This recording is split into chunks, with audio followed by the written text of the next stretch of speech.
Hello friends, good morning. সকলে কেমন আছো? আশা করি ভালো আছো। আর আমিও আছি আগের থেকে অনেকটাই ভালো। তোমাদের সুস্থতা কামনা করে আমি সঞ্চিতা আমার নতুন একটা ভিডিও তোমাদের সকলকে অনেক অনেক স্বাগত জানাই। অনেক দিন বাদে একটু রান্নাশালে এসেছি। আজকে রান্না করব। এখন বানাচ্ছি সকালবেলার আলু ভাজা আর মুড়ি দিয়ে। কি বলছেন? কি তাল কি করবেন? তাল পড়েছে কে তাল কেউ করবেও নি আর খাবেও নি, শুধু শুধু নিয়ে আসার দরকার নেই। তাই হোক, সারাদিন কি করি না করি আজকে অনেক দিন বাদে একটা ডেলি ব্লগ তোমাদের সাথে শেয়ার করব। সকাল থেকেই শুরু করলাম মুড়ি খাবার করার থেকে। মুড়ি খাবার করছি, বানাচ্ছি আলু ভাজা, এদিকে হচ্ছে ডাল, এরপর ভাত বসাবো। চলো ভিডিওটা কন্টিনিউ দেখতে থাকো।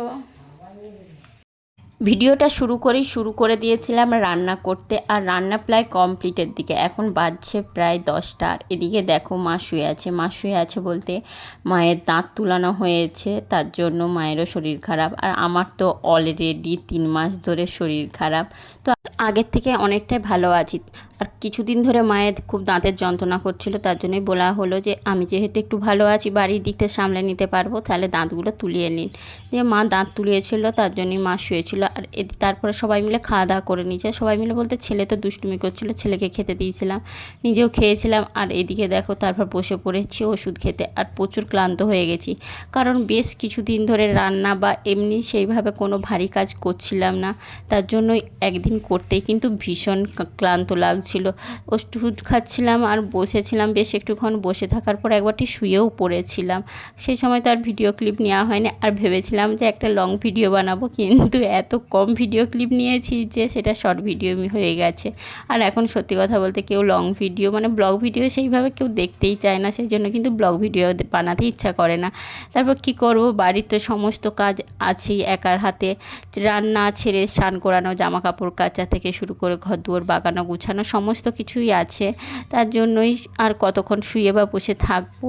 একটুক্ষণ শুয়ে থাকার পর সোজা চলে এসেছিলাম, প্রচুর জামা কাপড় ছিল সেগুলো ধোবার জন্য জল ধরে তারপরে জামা কাপড় ধুচ্ছিলাম। আর একটু ছাদের আড়াল থেকে বলে দিলাম, নিচেতে আমার ছেলে ছিল যে পাম্প চালিয়েছিলাম, পাম্পটা বন্ধ করে দে বলতে ছেলে বন্ধ করে দিয়েছিল। আর এদিকে দেখো সেইভাবে ঘরের ঠিকঠাকভাবে কাজ করতে পারি না বলে ঘর দুয়ারের এত অবস্থা খারাপ, মানে কি বলবো, বলার নয়।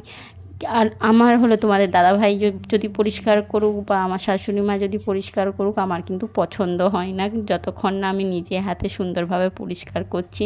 তার জন্য কিন্তু জামা কাপড় ধোয়া, ঘর দুয়ার মুছা, বাগানো, পরিষ্কার করা সমস্ত কিন্তু বেশিরভাগটাই একা হাতেই করার চেষ্টা করি। তারপর দুপুরবেলায় খাওয়া দাওয়া করে কিন্তু একটু ভিডিও বানাচ্ছিলাম, মানে রিলস বানাচ্ছিলাম। আর তারপরে দেখো বিকালবেলায় বেরিয়ে পড়েছিলাম একটু ফাঁক দিকে, একটু গল্প করার জন্য। আর আমরা সবাই মিলে গল্প করি। যাই হোক, আজকের ভিডিওটা এই পর্যন্ত। সকলে ভালো থেকো, সকলকে টাটা।